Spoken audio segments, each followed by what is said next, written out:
so much, everyone. I mean, I think it's not a question of blaming Islam. It's a question of, it is Islam, in my opinion. And Sharia is Islamic law. And whether you, as a Muslim, if you are one, or my parents as Muslims, or most of my relatives as Muslims, disagree with it is not the point. Because my parents and you don't make Sharia law. It's the scholars that do. It's the religious leaders that do. And for them, that is Islamic law.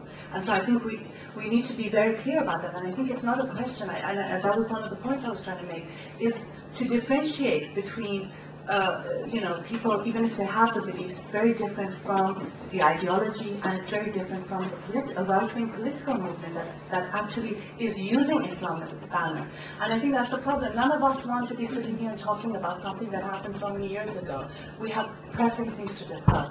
But when a political movement holds Islam up as its banner, I am forced to discuss it. I am forced to condemn it. I am forced to say that it is inhuman. Otherwise, it could be like any ancient belief. We read about it, okay, it's interesting. Some people find some parts of it good, some people don't. And that's the problem. So we are in this position where we have no choice but to discuss Islam. I'm not sure, I know I don't have time to talk about a lot of things, but I just want to talk about this whole thing about contributing to racism. I'm not quite sure if the person who came up here was saying that our discussions are contributing to racism. They're not. They're not.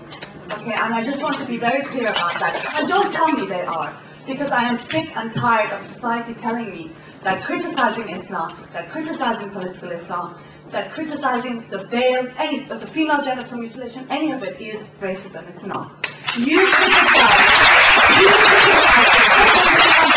criticize Christianity day in and day out. What racist double standards for you to think that you have a right to criticize your religion, to criticize Catholicism, to criticize bishops in the House of Lords, to criticize religious education, and we are committing racism when we do that. I find that unacceptable. And we will talk about it here.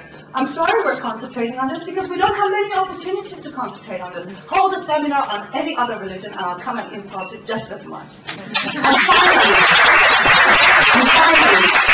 And I want to say that, don't forget, I'm a Muslim in this country, as Mina said. A lot of us are Muslim. So if racism goes up in this country, it affects our families as well. My husband's 14-year-old son has to be pulled aside in the U.S. airport and taken for questioning and fingerprinted because he is Asian, because he is Muslim. So racism concerns us if we, from a progressive perspective, do not speak out the truth and don't oppose Islam and political Islam from a human perspective, from a women's rights perspective. You leave it open to the BNP to do it, and I'm not going to allow the BNP to do it. It's not their right to do it. They're inhuman. They're just the same as the reactionary political Islamic movement. And I will say what I have to say because it is necessary as a defense of women's rights.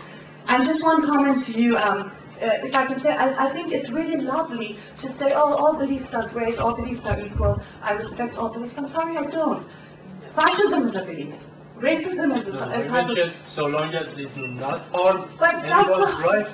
Okay, but a lot of them do, and I think that, I think what we have to learn is to hold the human being sacred, to respect the human being, but not beliefs, not religions, not culture, if they deny people's humanity. And I think let's respect human beings, let's hold them sacred, irrespective of whether we despise their beliefs.